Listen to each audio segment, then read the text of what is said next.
HDK ಮತ್ತು ಡಿಕೆಶಿ ಮಧ್ಯೆ ಕಲ್ಲು ಬಂಡೆ ಕಾಳಗ ಬಹಳ ಜೋರಾಗಿದೆ. ಟಾಕ್ ವಾರ್ ತಾರಕಕ್ಕೇರ್ತಾ ಇದೆ. ಕುಮಾರಸ್ವಾಮಿ ಅವರೇನು ಆರೋಪ ಮಾಡಿದ್ರು ಆ ಆರೋಪಕ್ಕೆ ಈಗ ಡಿಸಿಎಂ ಡಿಕೆಶಿ ತಿರುಗೇಟಿದ್ದಾರೆ. ಹೌದು, ನನ್ನ ಬಂಡೆ, ನನ್ನ ಆಸ್ತಿ, ನನ್ನ ಜಮೀನು, ನನ್ನ ಜಮೀನಿನ ಬಂಡೆ ಒಡೆದು ನಾನು ಬದುಕೊಂಡಿದ್ದೀನಿ. ಎಚ್ಡಿಕೆ ನನ್ನ ಸವಾಲು ಸ್ವೀಕರಿಸ್ತಿದ್ರೆ ಬಿಟ್ಟು ಬಿಡೋಣ, ಚುನಾವಣೆ ಆದ್ಮೇಲೆ ಮುಂದೆ ಅಸೆಂಬ್ಲಿಯಲ್ಲಿ ನೋಡೋಣ ಅಂತ ಕುಮಾರಸ್ವಾಮಿಗೆ ಟಾಂಗ್ ಕೊಟ್ಟಿದ್ದಾರೆ. ಕುಮಾರಸ್ವಾಮಿ ಏನೇ ಅಂದ್ರೂ ತಡೆದುಕೊಂಡಿದ್ರು. ಯಾವುದೋ ಹೆಣ್ಮಕ್ಳ ಜಮೀನನ್ನ ಬರೆಸ್ಕೊಂಡೆ ಅಂತ. ಯಾವ ಹೆಣ್ಮಕ್ಳು, ಯಾವ ಜಮೀನು ಅಂತ ಪ್ರಶ್ನಿಸಿದ್ದಾರೆ, ತಿರುಗೇಟ್ ಕೊಟ್ಟಿದ್ದಾರೆ ಡಿಕೆ ಶಿವಕುಮಾರ್. ನಂದು 45 ಎಕರೆ ಲ್ಯಾಂಡ್ ಇದೆ, 45-48 ಎಕರೆ ಇದೆ. ನಾನು ಸಿನಿಮಾದಲ್ಲಿ ಹೆಚ್ಚಿಗೆದಾರನಾಗಿ ಸಿನಿಮಾದಲ್ಲಿ ಸಂಪಾದನೆ ಮಾಡ್ತಾ ಇದ್ದೆ.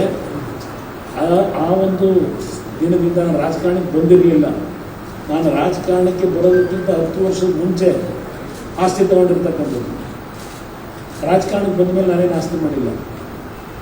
ನನ್ನ ತೋಟದಲ್ಲಿ ಏನು ಬೆಳಿತೀನಿ ಅನ್ನೋದು ಬಂದು ನೋಡಪ್ಪ, ನಾನೇನು ರೆಸಾರ್ಟ್ ಮಾಡಿಲ್ಲ. ಬೆಳೆ ಏನು ಬೆಳೆದಿದ್ದೀನಿ, ಇವತ್ತು ತೆಂಗಿನ ಗಿಡ ಇಟ್ಟಿದ್ದೀನಿ. ಸುಮಾರು 20 ಟನ್ ಕೊಬ್ಬರಿನ ಪರ್ಸನಲ್ ಅಟ್ಯಾಕು, ಮತ್ತೊಂದು ಅಟ್ಯಾಕು, ಏನೇನೋ ಯಾವುದೋ ಹೆಣ್ಮಕ್ಳು ಕೈಲಿ ಜಮೀನು ಬರ್ಸ್ಕೊಬಿಟ್ಟಿದ್ವಿ. ಯಾವ ಹೆಣ್ಮಕ್ಳ ಮೇಲೆ ಬಂಡೆ ಹೊಡೆದಿದ್ದು? ನನ್ನ ಬಂಡೆ ರೀ, ನನ್ನ ಕಲ್ಲು, ನನ್ನ ಆಸ್ತಿ, ನನ್ನ ಜಮೀನಿರೋ ಬಂಡೆ ನಾನು ಹೊಡೆದು ನಾನು ಬದುಕೊಂಡಿದ್ದೀನಪ್ಪ. ಯಾವುದೋ ಒಂದು ಕಾಲದಲ್ಲಿ ನಾನು ಮಾಡ್ತಿದ್ದೆ, ಈಗ ನಿಲ್ಲಿಸಿದ್ದೀನಿ. ನನ್ನ ಮಕ್ಳ ಕಾರ್ಯಕ್ಕೆ ಅದಾಗ್ಬೋದು ಅಂತ ಬಿಟ್ಬಿಟ್ಟೆ ನಾನು. ಅವೆಲ್ಲ ಬೇಡ, ಆಯಿತು. ಅವ್ರ ಕೈಲಿ ಸವಾಲು ಸ್ವೀಕಾರ ಮಾಡೋಕ್ಕೆ ನಾನು ಬಿಟ್ಬಿಡೋಣ. ಅಸೆಂಬ್ಲಿ ಬಂದಮೇಲೆ ನೆಕ್ಸ್ಟ್ ಎಲೆಕ್ಷನ್ ಆದಮೇಲೆ ಮಾತಾಡೋಣ. ಪರ್ಸನಲ್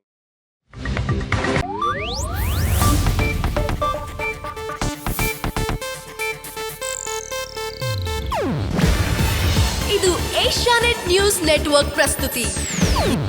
ನೀವು ನೋಡ್ತಿದ್ದೀರಾ ಏಷ್ಯಾನೆಟ್ ಸುವರ್ಣ ನ್ಯೂಸ್.